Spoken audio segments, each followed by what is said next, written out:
हम संस्कृत व्याकरण का अध्ययन कर रहे हैं। पिछली वीडियो में हमने व्याकरण शास्त्र की कुछ संज्ञाओं का अध्ययन किया था। इस वीडियो में हम इससे आगे की संज्ञाओं का अध्ययन कर रहे हैं।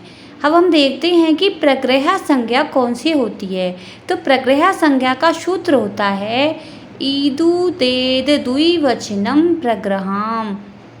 इसका पदच्छेद करने पर आता है ईत ऊत एत द्विवचनम प्रग्रहाम, अर्थात द्विवचनांत ई उ ए की प्रग्रह संज्ञा होती है।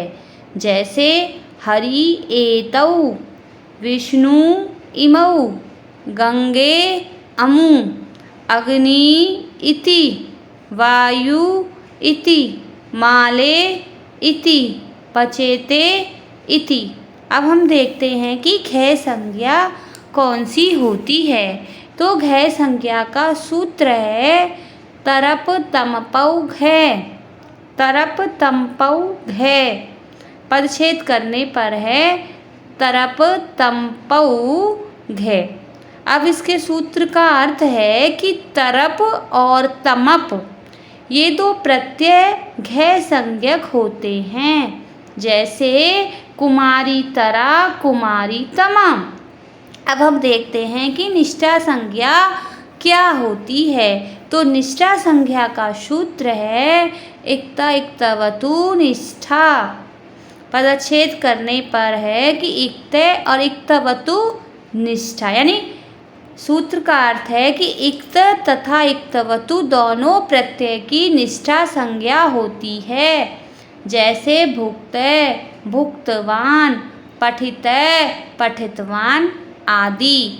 अब हम देखते हैं कि सर्वनाम संज्ञा कौन सी होती है। तो सर्वनाम संज्ञा का सूत्र है सर्वादीनि सर्वनामानि, और इसका पदच्छेद होता है सर्व आदीनि सर्वनामानि। सूत्र का अर्थ है सर्व विश्व यत् तद एतद इदम अदश अश्मद युष्मद आदि शब्दों की सर्वनाम संज्ञा होती है। अब हम देखते हैं कि अव्यय संज्ञा कौन सी होती है। तो अव्यय संज्ञा का सूत्र है स्वरादि निपातम अव्ययम। पदच्छेद इसका होता है स्वरादि निपातम अव्ययम। सूत्र का अर्थ हुआ स्वरादि गण में पठित शब्दों की अव्यय संज्ञा होती है। जैसे स्वरादि में स्वर, प्रात्र, प्रात्र इत्यादि।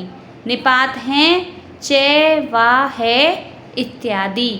अब देखते हैं कि इक्त्वा, लेप, तुमुन प्रत्यांत पद भी अव्यय संज्ञक होते हैं। यथा पठित्वा, प्रपठ्य, पठितुम आदि। कुछ तद्धित प्रत्यांत शब्दों की भी अव्यय संज्ञा होती है। जैसे तते, तत्र, तदा, बिना आदि। अव्ययीभाव समास की अव्यय संज्ञा होती है। जैसे अधिवर्षे, अध्यात्म में, उपगंगम, यथाशक्ति आदि। अब हम देखते हैं कि विभाषा संज्ञा कौन सी होती है। तो विभाषा संज्ञा का सूत्र है नैवेति विभाषा। पदच्छेद करने पर आता है नैवा इति विभाषा। सूत्र का अर्थ है ने का अर्थ होता है निषेध, वा का अर्थ होता है विकल्प। तो निषेध तथा विकल्प इन दो अर्थों की विभाषा संज्ञा होती है।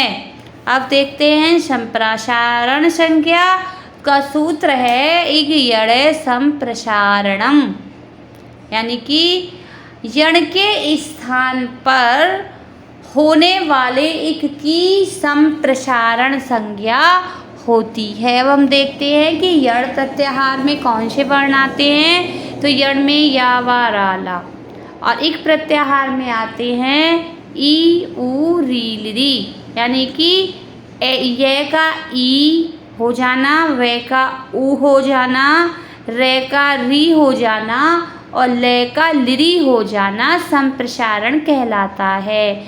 जैसे कि यज इक्त, तो यज इक्त मिलाकर बना ईष्ट।